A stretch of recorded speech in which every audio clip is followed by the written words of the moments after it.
Have you ever asked a child to draw a scientist? Or just asked your friends and family to close their eyes and to describe how they envision a professor? There's a pretty good chance that the child's picture and the image your friends describe share many features with this drawing.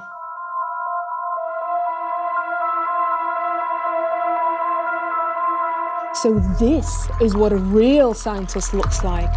I am a serious researcher and I'm doing all sorts of dangerous experiments in my secret lab. Well, that was fun. But the underlying issue isn't. Unfortunately, this stereotype of the crazy scientists is still very popular. It has its roots in times when science was a black box, which means science existed in a separate sphere, and you couldn't see from the outside what was happening inside, and it was hard to get inside. Science within this black box was seen as something that only certain people, preferably older white men, could access. Everyone else was expected to just simply bow to their authority. And this image of scientists is still engraved in many people's minds, which has far-ranging consequences.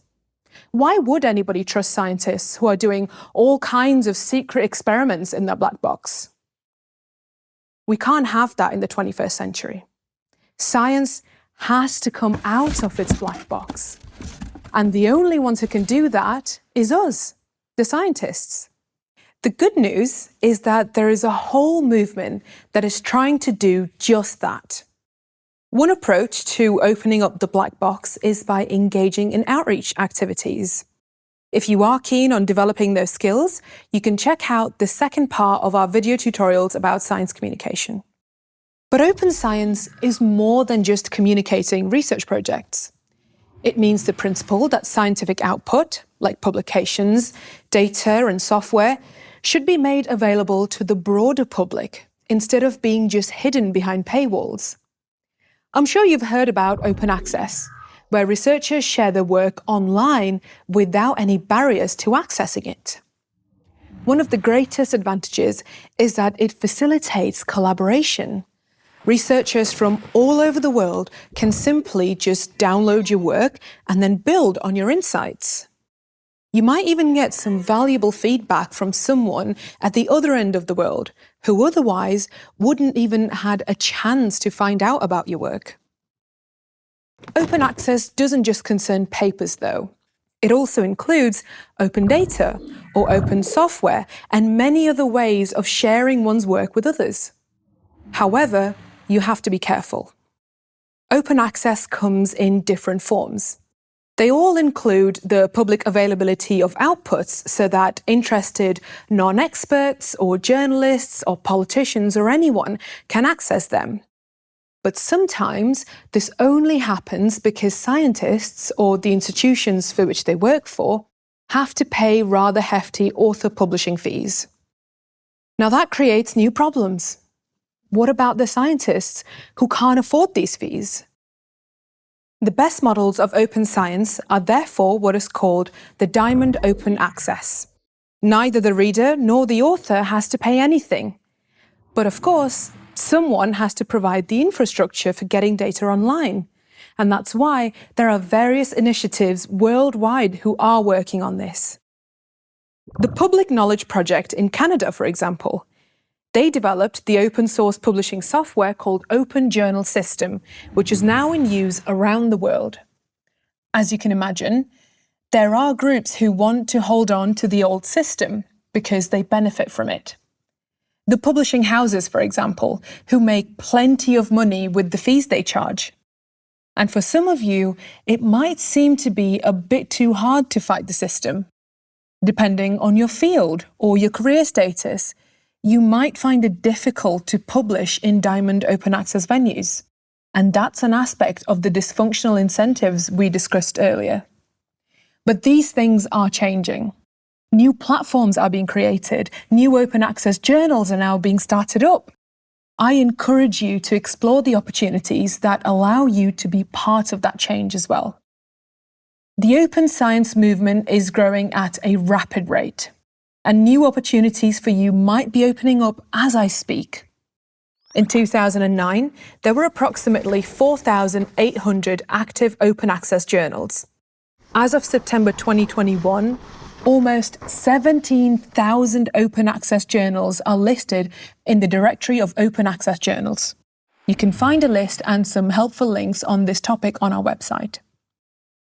Having opened the black box of science is an important step. Now that everyone can see what's inside, how about we invite others to join? Citizens, even those without an academic education, for example. They can do science as well. Citizen science seems to be a new trend, but in reality, it dates back at least to the 19th century. The North American Bird Phenology Program, for example, was started in 1883 by Wells Woodbridge Cooke, a university professor of agriculture. He sought the help of ordinary citizens who observed the migrating birds all over North America and kept record of their movements. Bird watchers are still doing this work, which is why we now have information about how the migratory patterns of certain bird species change over the course of more than 130 years, a time frame where climate change and air pollution have affected many of these species. Another field where citizen science projects have a long history is astronomy. Clearly, many eyes see more than just two. Amateur astronomers who observe the night sky, often with their self-made telescopes, have discovered new planets and meteorites and a plethora of other interesting objects in the sky. The collaboration between amateur astronomers and astrophysicists is already well established, and often they support each other and host conferences together. You should never underestimate the contribution of citizen scientists. And this isn't just true for natural science projects. There are citizen science projects in every field. Digitalization has opened up a whole new world of citizen science for the humanities, the social sciences, and basically every field of science. Here's an example from art history. The Cairo Geniza is the largest and most diverse collection of medieval manuscripts in the world. The 400,000 manuscripts were found in a storeroom of an old synagogue in Cairo. Online users see photographs of these manuscripts and help in classifying them. The opportunities citizen science projects offer are endless for basically every field of research. However, citizen science is not without ethical pitfalls.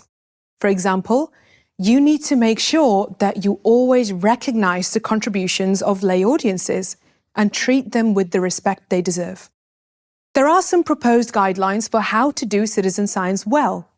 And the best part, many are available in open access. We have put some information and links on our website, and I encourage you to check them out. Through citizen science projects, lay people learn not only about the results, but also the process of scientific research.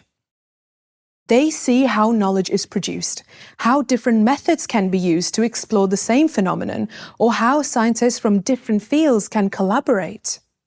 Not everyone has the time and interest to participate in citizen science projects, but the ones who do might spread the word. And if they do, the black box of science starts to break down. Always remember, science and society belong together. If we get this done, trust in science should evolve naturally, and more children will start drawing pictures like this instead.